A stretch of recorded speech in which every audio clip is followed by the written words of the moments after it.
Hey, what's up, guys? This is John Boy Myers, still with my friends at the Nerd Herd. And if you want to do it right, collect what you like. Yeah, there we go.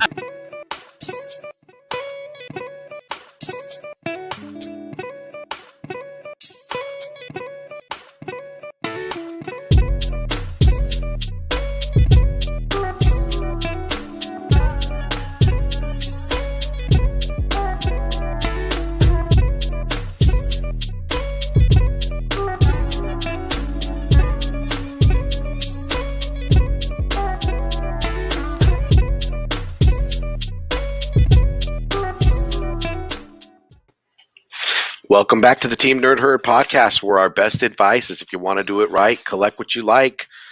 Y'all, we made it. JR, It's been a long time. It's been a long fucking time. Yeah, your boy had some homework. Yeah, your boy had some homework and he wasn't reading, but we are in it today. Happy Memorial Day to everybody. We hope you guys are getting that barbecue and reminiscing of your families and the loved ones that pay us to be free here in this land, dude. That's it. Yeah, much respect for anyone that has served in our time, past and present. I mean, I've come from a family of a lot of people that have served, and I'm very thankful for what they've done for this country.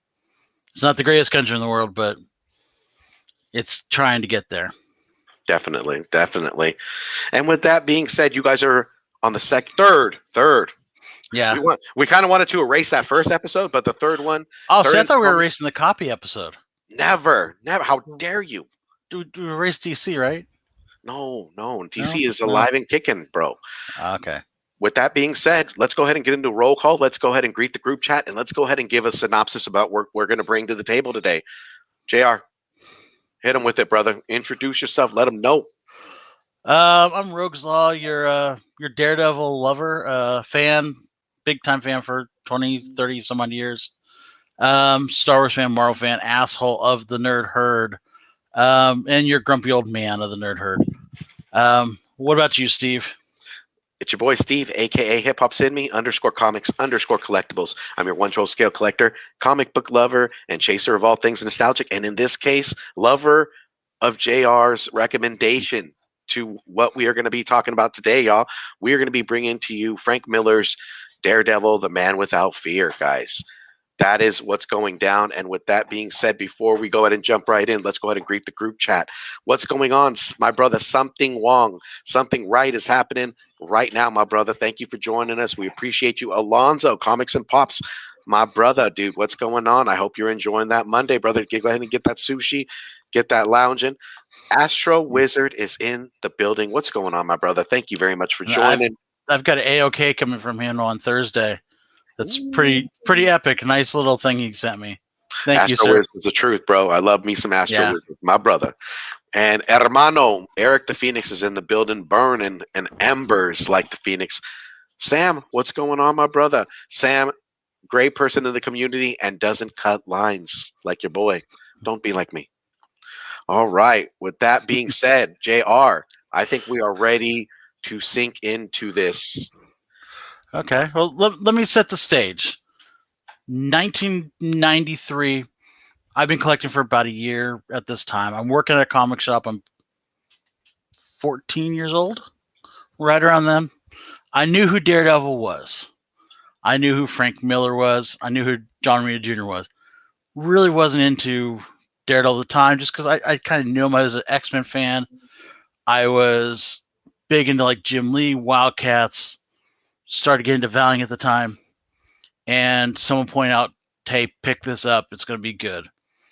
So I picked up this book here. I picked up Man Without Fear, #1. This is actually my copy from 1993. I bought this off the stands. And I fell in love with Daredevil after this because it shows how well of a character. I mean, Frank Miller, one of the greatest writers that we have. I mean, the guy has brought us, Dark Knight Returns. He did run on Daredevil. He did 300, Sin City. I mean, the guy is a god when it comes to writing. And I've always touted if you want to read Daredevil, if you want to see if you like him, pick up this miniseries. It's a dollar bin book every day, all day. It'll never go up in price.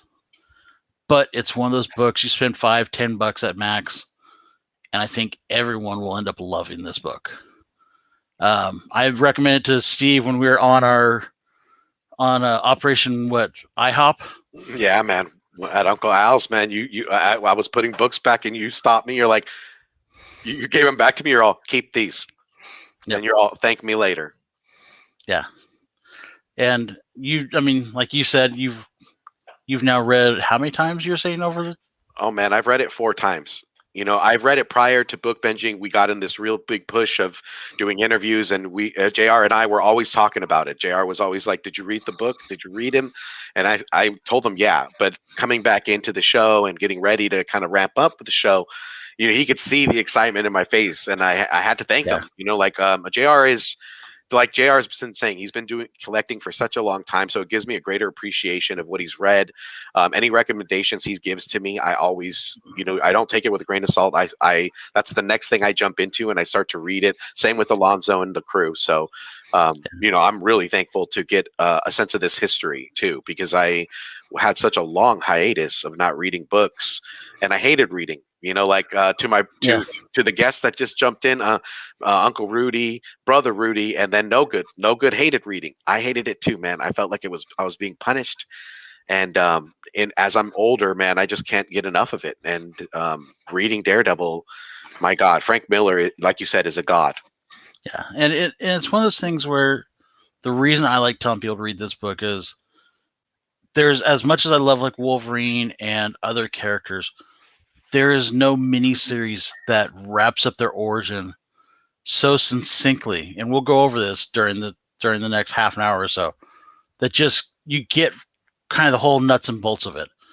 And I mean, I can't think of anything that I've read where, like, maybe some of the Jeff Loeb stuff that he did with Batman, like Long Halloween, but still, it's hard to find something that's this concise. And you could tell the writer and the artist actually loved this character and loved the characters in general. Definitely. Yeah. To echo your point, JR, and I mean, it totally shows in the artwork that John Romita Jr.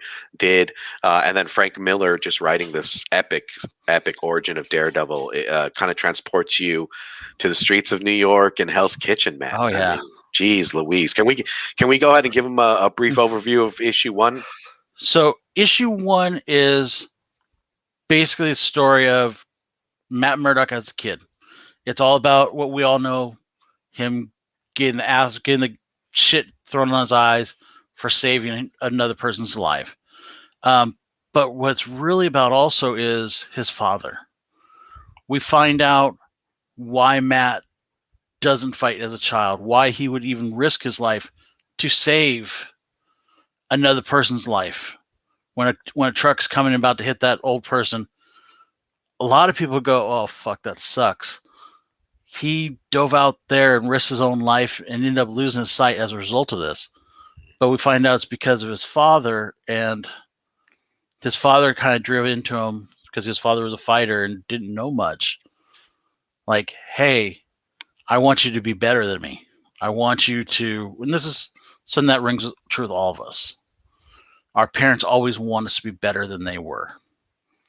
And his father drilled into him, hey, I don't want you to fight. I want you to read books. I want you to become a lawyer, whatever. I mean, he ends up becoming a lawyer, but he wants him to not be a thug like he is.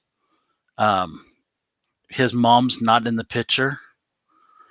Though there is a scene where, and I don't know if you don't know about this one, but there's a nun that comes visits him when he's just starting to wake up after the accident. I'm pretty sure that's supposed to be his mother.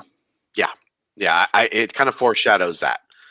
And I think in Frank Miller's writing, he kind of describes her as the only thing that could calm Matt Murdock during this time, because he's frantic, like he's hearing different voices. All his senses are at a all-time high, and he feels his mother's cross, and she is what eases him. There is a foreshadowing panel where you do see a tear in the woman's eye. So to me, that kind of strikes. That's his mother. Yeah. And to your point, oh, go ahead. They actually didn't reveal that for about 20 years after the fact. Wow. Yeah. Yeah. And I mean, knowing it now because you're watching Netflix, but if I had to read it, I probably kind of would have maybe put that into perspective. The one beautiful thing about, I mean, to echo your point, it really shows the origin of Matt, but it shows his father and falling on hard times, kind of being this in the middle of circumstance, to these mobsters. They have him as an errand boy. And it's not, his son knows that Matt knows what's going on. And Jack's just trying to do what's best for his son. That's why I think he really hammers it home to say, like, I don't want you to be like myself. I want you to be better. And you see every bit of Jack in Matt, though. I mean, he gets in the fights during school because they're ridiculing him, and he's standing up for himself. The only gruesome part about this, and the one thing to like really kind of bring Frank Miller's name to the mountaintops is that he's such a descriptive writer, man. I mean, everything he wrote in this miniseries, I mean, the first issue is just amazing. It like really sets up the story for you. You can really imagine being in New York, hearing the roar of the traffic and the alleyways, the stench of the alleyways, the grit of the city and the pain of the city. But Jack falls on hard times, man. They really try to have him roll out to throw a fight, and his son's in the stands. He's there. We know that Matt is being trained by Stick, like he's being introduced. There's so much character building in such a issue, but it's the pages, man. It takes its time in setting up everything. But poor Jack, does not throw the fight, gets taken to the alleyway and thinks of like he's going to get beat up, and it's going to be another day. But Fixer has different, answers. Agenda. Mm-hmm. Yeah, and takes them out. Yeah, and that is like issue 1. I mean, just reading issue 1, I was just amazed. Like I wanted to call JR and go, dude, you were right, and then just go into issue 2. But I waited to read everything. So, Do you want me to open up issue 2, JR? Or do you want to set I could set it up if you want. Issue 2. Now you're gonna see a pattern is every issue spotlights a different character. So issue 1 was all about battling Jack Murdoch, and obviously you see the death of the father on the front. The second issue, even though it shows Elektra on the front, it was more about. Wasn't the second one about meeting her and retribution or revenge? Because because he goes back and basically he takes out everyone that destroyed his father. Mm-hmm. He single-handedly took him out. Mm-hmm. And so it's kind of like the start of you see Matt Murdock in that issue. It's kind of his spotlight in that issue. Totally. Yeah, I mean, you know what I like when he beat the bricks off of Slade. I mean, he's this small. Like I'm thinking he's still maybe within his teens, but he's fighting up this, this big thug just not overpowers him, is just looming over him, and Matt, cool as a cucumber, just takes his leg out and just mollywops him and just beats him to a bloody pulp. Takes his knee out, breaks his ribs. I mean, he's taken everybody out, and all that's left is Fixer, and Fixer's running down in a panic, and he calls his driver. I believe his name was Angelo. Yeah, Angelo, and like he gets, Matt Murdock is kicking the tar out of Slade. Can hear the franticness and the beat of Fixer's heart, and he just takes off down the street, and Matt follows because he's being trained by Slade, or not Slade, Stick. So I mean, his focus and discipline and everything, his senses are so heightened. It's kind of like a ninja in some sort of sense, right? So let's go back a little bit. First off, when you see there's a scene when Slade where he kicks his kneecap out, I felt that pain. I mean, it just shows. I'm not a fan of John Romita Jr., but you look at that shot and you're just like, that's like to a guy seeing another guy get a nut shot. You're just like, oh fuck. Oh yeah. But now Ouch. to bring up Stick. Stick is a guy that, if you read the original Frank Miller run, you would know Stick is involved with another couple people called the Stone, and they're like the rivals of the Hand. Mm-hmm. In this, they kind of just talk about him being Matt's teacher and possibly Elektra's teacher at one point. Mm-hmm. But he helps him focus his powers, his senses. But he also, at one point, kind of says, "Fuck off if you're gonna stay around Elektra." But to go back to Angela or Fixer. I mean, you were saying Fixer ends up dying has a heart attack in the car, correct? No, not in the car. He's running. The car crashes. That's right. Out goes Matt. Lands on top of his head. He's disoriented. He follows him down the subway, and at this alleyway, Fixer has a gun, and he just dies of a heart attack. Out of sheer shock. And then you go back to Angelo, and this is I think a powerful scene that Frank Miller wrote out and John Romita Jr. kind of drew, was he's going back to finish the job, right, with Angelo. Angelo's the only one that's left, and he goes to this woman's lounge, this burlesque place or a strip club, and he's coming to get him, and he knocks a stripper out the window because the strippers are trying to defend Angelo. He's like really strong. Matt is. I mean, to show you guys later in later issues, it really describes how strong Matt is, because it's amazing. But in this panel, you see the stripper go out. You see Matt being guilty of murder, and he had his whole life he's being taught to study and to be a better person. He loses himself, sense of emotion, sense of discipline, and I think if you're a martial artist like Daredevil was, it kind of hits you really hard. And he's going through the mountaintops, through the rooftops to look and search for Stick, and he's left there to kind of mourn and to really weigh in on himself. I think that was a really big pivotal moment, and it shows a lot of character building on Daredevil, Matt. On Matt, because he's not Daredevil then; he's just Matt.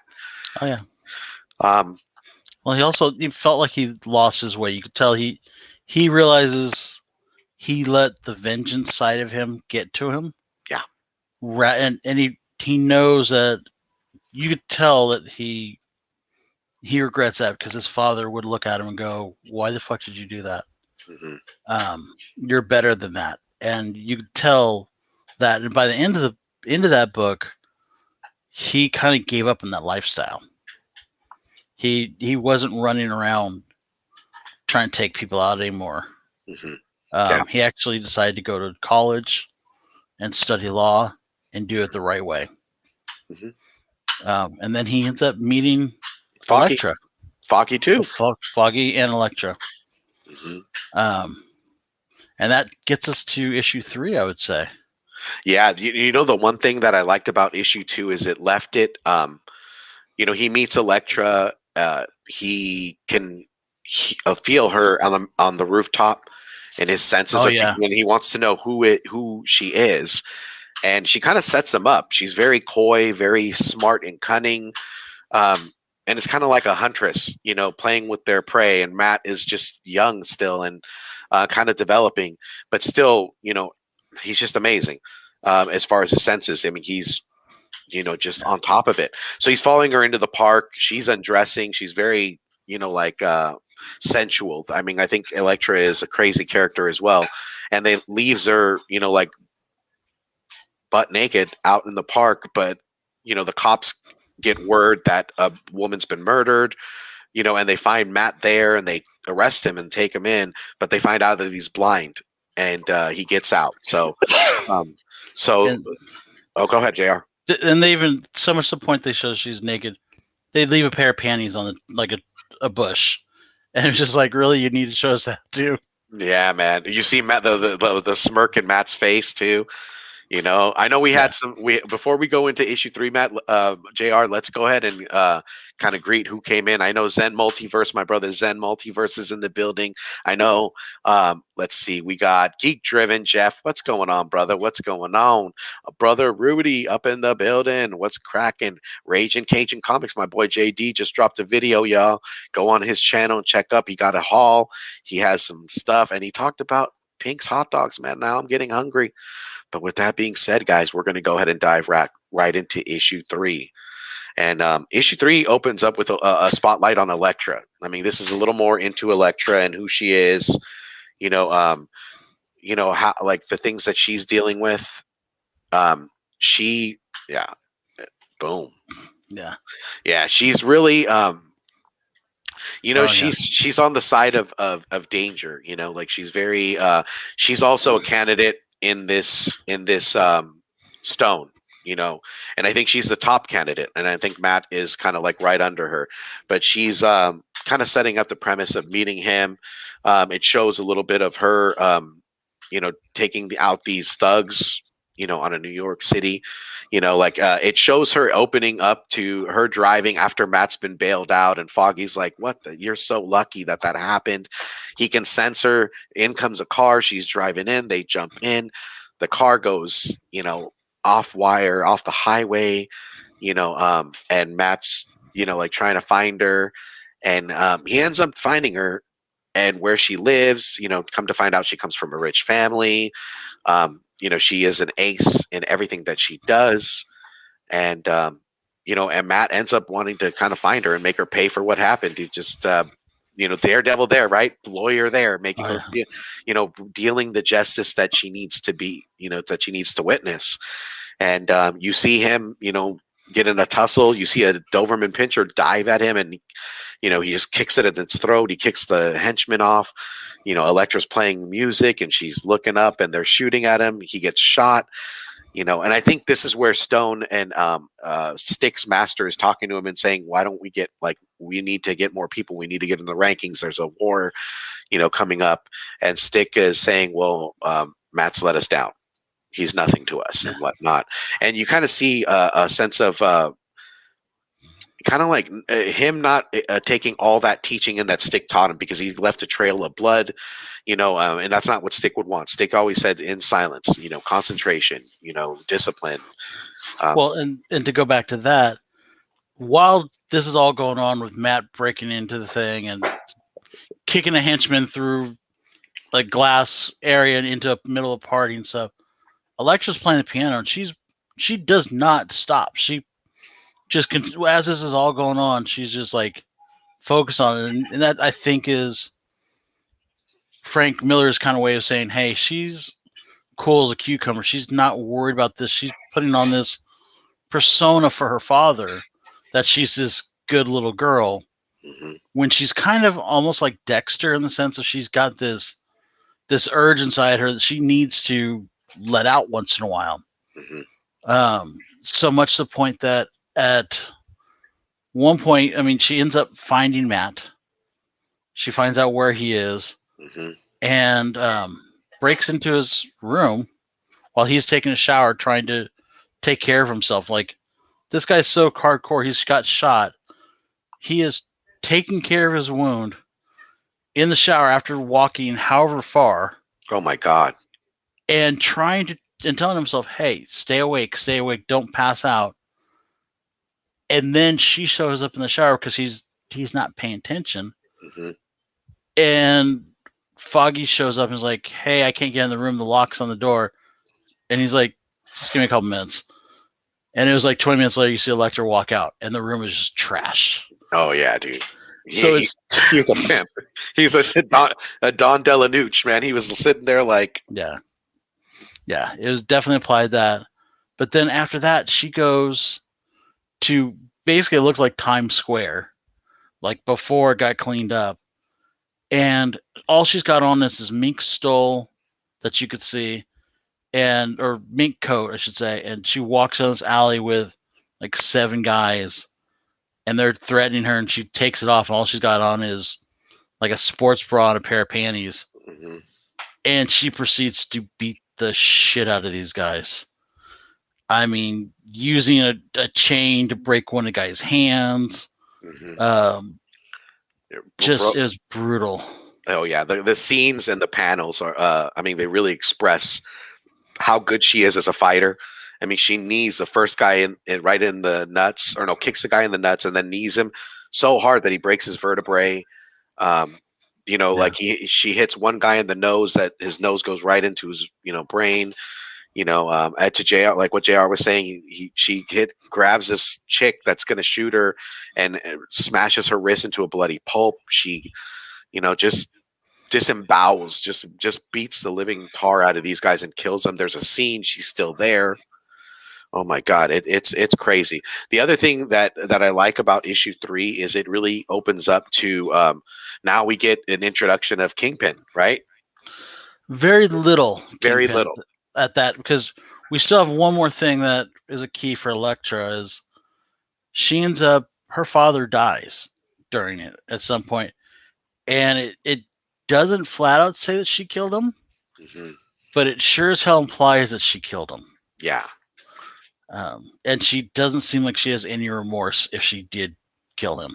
Yeah. She said the voices had told her and got to her, so you kind of find out that she's kind of a nut too. Like she's kind of dealing with these psychological issues, and she leaves Matt. She leaves Matt just high and dry.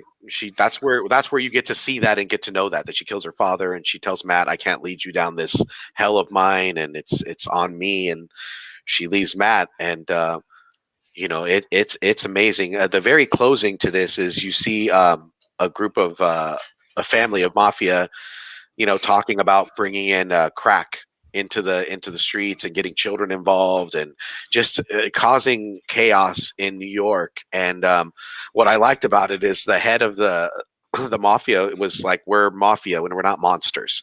We're not going to do this. We're not going to put it out. We're just going to go back to old rackets." And like you see him tell his group, like, "Get the hell out of here. We're not doing it." He stands on his soapbox, and you feel like what in the panel that you feel like he's talking to himself, but he's talking to somebody behind him. And this is where you see Kingpin. First you see Monster Hands. Oh my god! Yeah. Just like kneading his, like giving him a massage on the shoulders, and just slowly getting up to his neck as he's talking. He's like, I'm just so glad I have you, and all this stuff. This guy's saying to this other person, and then he just snaps. Oh yeah. It just flat out snaps the guy's neck, and you pan up and you see it's Kingpin. Oh, it's crazy. And that, I think there was one more little panel after that where he's like, "Yeah, we're gonna change things up a bit." Yeah, dude. Yeah, that's exactly how I saw that ending. I was just like, "Oh, he has plans to no, we are going to do what this is going to be done." I mean, there's millions of dollars involved, and he has an agenda. Amazing. Yeah, he's just like, you're just too simple minded. We're gonna change the government, and this is kind of why I love Kingpin, is because of this next issue. Issue 4 is really a spotlighted Kingpin. I mean, it's funny because he's not that much in the issue, but that's who Kingpin is. Kingpin's all about, I'm going to get a bunch of people to do my shit for me. My hands are going to be clean. You come after me, I'm going to be like, "Shit, I didn't do shit. It was Steve that did it. It was Ian that did it. It was whoever else that did it. Wasn't me," as Shaggy would say. But you get Kingpin kind of sets up everything, and in this issue we find out that one of the things it seems like they're implying is they're doing child trafficking. Obviously they don't say it's flat out sex work, but it's pretty implied because they want a 12-year-old girl in this, which is fucking disgusting. But yeah, I think she's 14. She's 14. I read she's 14, but they said they wanted a 12-year-old. Yeah. Okay. So the whole issue is somebody else, not Kingpin, but somebody that's working on behalf of Kingpin, one of his lower lieutenants, basically said, "Hey, I'll pay you junkies this much money if you get me a 12-year-old girl by tonight. During this time, Matt has been hanging out at Hell's Kitchen in the old gym that he was at. He came at one point. He graduated from college, came back, and he was actually going to school he got a working job in Boston. Right, Yeah. he was working in Boston, but they had sent him to New York to work on a case. While in New York, he got back with Foggy, started doing stuff there, but he also met this girl. I don't remember her name. I just read this issue. It's Mary. Is it Mary? Yeah. And he ends up finding her as she's homeless, or she wants to make him believe that she's homeless, hanging out in the old gym. Her and him start working out together, and I'm not using it as a euphemism. They're actually working out, boxing, and stuff of that nature. And basically they become friends. He meets up with Foggy, though, and ends up kind of doing pro bono stuff for Foggy on the side, helping him with what he always wanted to do. Mary ends up getting seen there by these two junkies, and they're like, oh, she's easy pickings, we'll take her. And before Matt was flying home, he's going to stop there and see her, and he can't find her, and he finds her hat. And he figures out that someone stole her because she would never leave that hat anywhere. But to keep going the story, basically the junkies find out, oh, she's 14. So Kingpin's lieutenant is like, yeah, I can give you like half the money. And they're like, we want to get high though tonight, and that's not enough money. Yeah.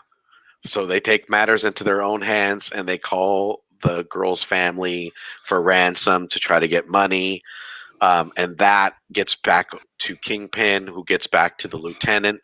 The lieutenant is going to finish jobs. He's going to whack those crack addicts that took Mary, and then he's going to kind of tie up loose ends. He kills the person that's going to pay him half of that. And in that kind of transition, Matt is already on the case. He senses everything. He almost gets shot. No, he does get shot. They also, so one of the crackheads snitches on them. Says like, hey, this is because the boyfriend goes, well, what we can do is we can ransom the kid off and then also get paid by Kingpin's people. And she's scared of Kingpin. She's like, no, I'm not. She tells him fine, but she snitches him out. And that's when the father of Mary comes around and is being led on a chase of dropping off the money. And that's where Matt kind of follows them and ends up getting shot again. But you want to keep going, Steve, or? Well, so yeah, in this transition, he's taking, the henchman's taking Mary to somewhere else, and he's, dude, at gunpoint, he goes and he has a gun right at her. What we do see is that before even Matt is on the trail, he goes back to the gym, finds the billy club that he took from the cop. Shots are being fired at him, and he's hitting the shots with the bullets. To go back to that billy club real quick, we didn't mention earlier, the billy club he stole as a kid before he lost his eyesight, and he hid it in his father's gym. Yeah, it was in the first issue because he's a mischievous child and whatnot. But he's smashing the bullets. He hits him the one bullet right, and it goes flying at him right between the eyes. That's the end of that sounds like that panel. I mean, was intense. It shows that, like he's kind of like falling into the Daredevil. And I think this is where the issue where they do see how strong he is, because they find him, they arrest him, and it takes a whole bunch of cops to, like bring him down and put him in the car. They're like, this guy is strong, and it's just this was an amazing issue too, because it really kind of panned out onto what Kingpin's plans were in the beginning of rolling out what they kind of wanted to do in the beginning. You know, like roll out the drugs, children trafficking, and everything like The of that cops. nature. The cops being paid off, you know, in some sort of sense as well, down to those crack addicts, and then down to Matt kind of falling into his own and being kind of setting up to Daredevil, which would lead us into issue 5, right? Well, I'm going to go back a couple little things. Sure. One thing, when he did storm the compound to try to get her back, he went through and knocked out, like disabled all the cars, like went in and ripped out something to make it so none of them worked. Yeah.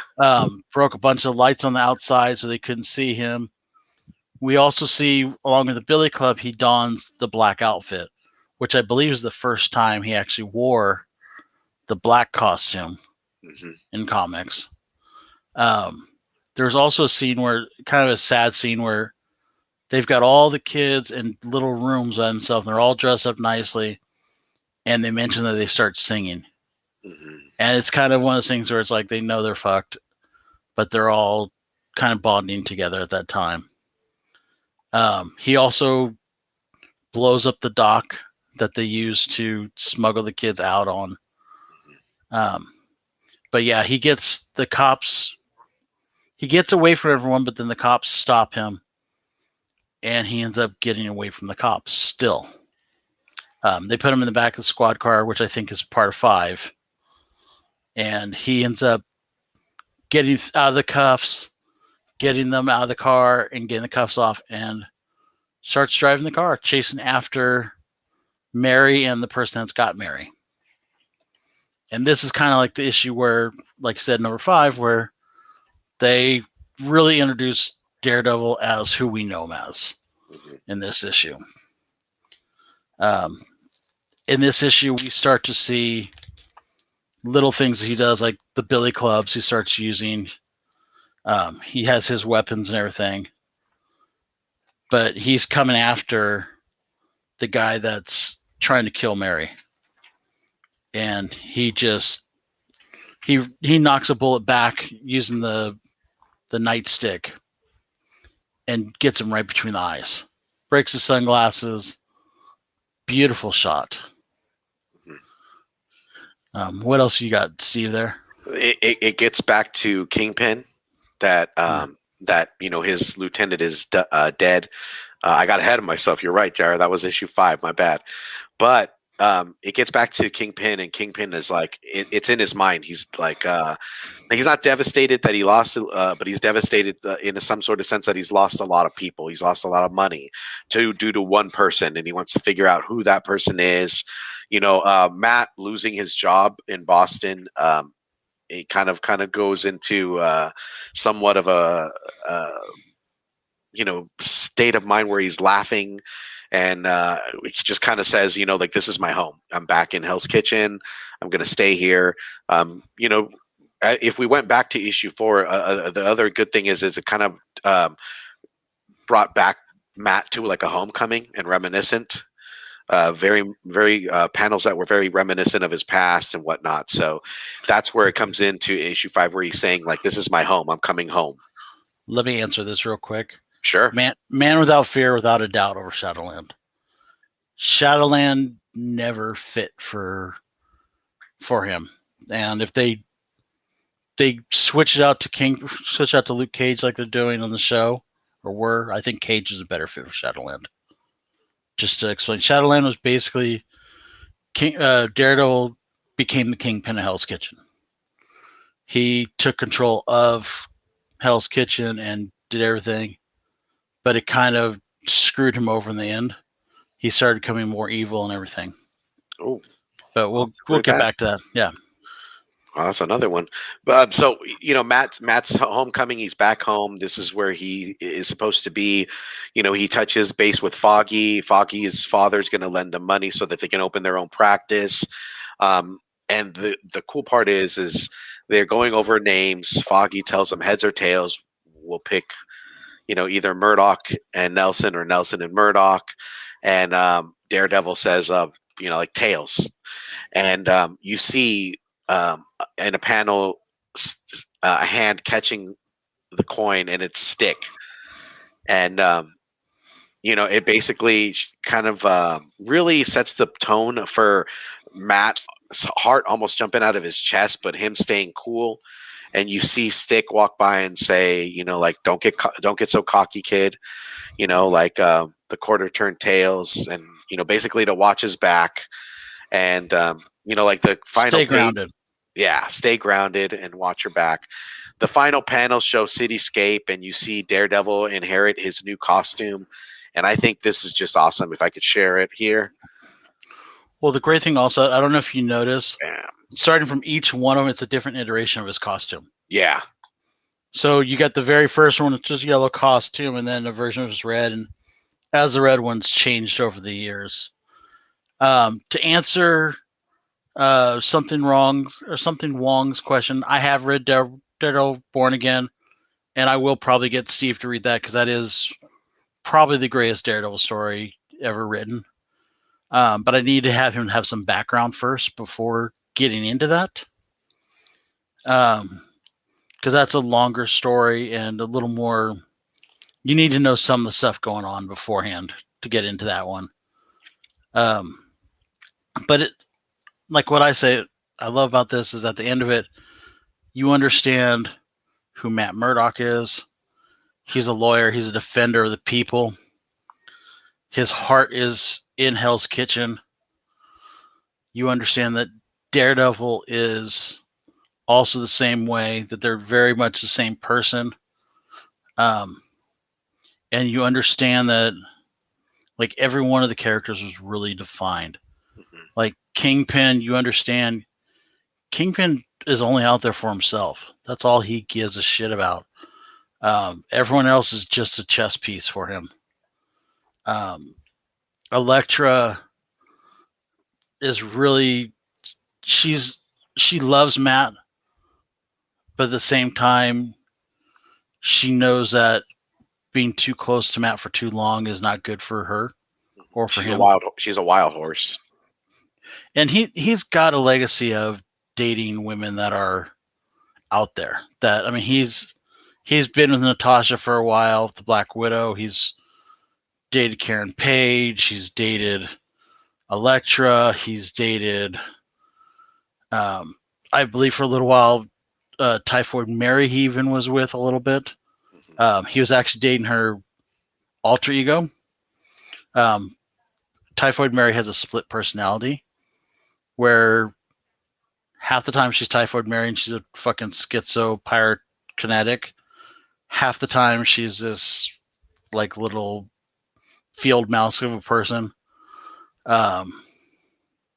So he's always dealt with the devil on both sides. But as Geek Driven said, also really the Netflix series was kind of a condensed version of the show of Born Again. Yeah, and also shout out to Nowhere Bound, but he also highlighted your favorite character, JR. He was talking about your man Kingpin and said Kingpin is a street villain of the future of the MCU. Hope they get Vincent D'Onofrio to keep it going. I think they will, man. Yeah. When I think Kingpin, it's just him now. I mean, he is just vicious, Sid Vicious, and just heartless, man. But there's a piece into his madness in some sort of sense. It's like we were talking about this. We said behind stage, I feel that Daredevil and Kingpin are like the yin and yang to each other because Daredevil fights his anger. He has discipline, and Kingpin, although he's the chessboard, controller, he also, it just kind of falls into his rage, and he pays no mistakes. He's just like, let's get it done. I don't care, cutthroat. And you have Matt just kind of fighting that urge. But man, dude, this was an awesome read, JR. I want to thank you so much for recommending this to me, because again, like I got to see the history of these books. I'm reading all these moderns, but to go backwards and to get a take of such an amazing story in what Frank Miller read, I mean, it just was a real treat, man. Thank you. And it's nice to be able to read something like that that's self-contained. Mm-hmm. You don't have to you can build on it now. Like you can read Born Again, you can read Fall from Grace, some of the other stuff, but you really kind of need the foundation for it. This is kind of your jumping off spot. I was going to say also, as far as the show goes, if you ever want to see like the heart of and why I think Vincent D'Onofrio is the only person that ever should play Kingpin ever again, is watch, I believe it's called the White Rabbit episode, where he's talking about the piece of artwork that is all white and it's got some texture on it and stuff. But just that scene of him talking about the White Rabbit in a snowstorm and not understanding, like it's hard to describe it. If you watch it, I personally relate to it because sometimes there's that rage and you just can't focus it and you have no control over it, but you know it's there. If you watch that, you'll understand it. That's what makes him such a great character. He's not your Dr. Doom. He's not going to kick everyone's ass, but he's definitely going to be one of those characters that you're going to be like, yeah, I didn't see him coming. And as Rudy says, please hit the like and subscribe, guys. Definitely. Please do that. Guys. Hit those notification bells, be notified. We are going to continue book binging. I know it's been a long time, but JR and I will be reading some more series. We'll be kind of nailing those down as we go along. I know, JR, you want to talk to what you got in the works as well before we kind of head out? I'll be taping this week I got a new show coming. I haven't released the title of it yet. Until I've got, till I got sealed up. But it's going to be a Star Wars like origins type story. Basically talking about your connection to the Force. Not necessarily like, oh, I'm a Jedi and all this bullshit, but just kind of like, where were you what's the first movie you saw the Star Wars? How has it affected your life? That type of stuff. And so it's kind of like more introspective in that, not, oh, what's the most expensive toy you have? So we're gonna be doing that. I'm hoping I've got a great lineup coming up. I've got Morpheus is gonna do one. I got Brandon from Comic Book Kings is doing one. I've got Ian's gonna do one. You got Sam. I got Sam gonna do one. I've got Melissa Moonlit is gonna be doing one. Not Melissa, it's Michelle, boy. Michelle, sorry. She'll kill me later. Can't edit that, right, huh? No, we're live, fuck. We're live. Yeah. Oh, dude. It's okay. She's an old hag. She'll understand. How dare you, dude? No. That's a joke. Don't worry. That I won't get in trouble for. Anyways, eventually I'd like to try to get someone like from the 501st. People like that. That's not necessarily in our area, but people that really kind of support Star Wars and show we're not just toxic fans anymore. Bam. Be ready, y'all. Be ready, because I'm excited for JR. As soon as he brought the idea to us, we were like, dude, go forward with it. Yeah. And we are ready, dude. So we are ready. We also got something in the works, too. We will be going over with our boy Alonzo, Comic and Pops. We're going to be reviewing The Warrior. That's going to be coming up soon. You got E, with that cell phone balling. You got him working. You got that new segment we just dropped. So be on the lookout for that, guys. The bottom half. Definitely check those out. Definitely check those sleepers. We got some more ideas in the works as far as interviews, and we're going to be going forward, guys. We got some more dropping the mic. Definitely hit those likes, hit those subscribes, comment down below. Tell us which series that you would want us to read and kind of bring it up to you guys right here. We're willing to do it, and we're also willing to bring our community back into the show to debate and to go over these stories with us because we're super excited. I know I am. Yeah. I mean, I would love to get Eventually, I'd love to get Eric on here to do an X-Men story with us. Just got to find the right X-Men story for the group. Oh, yeah, dude. I cannot wait for that.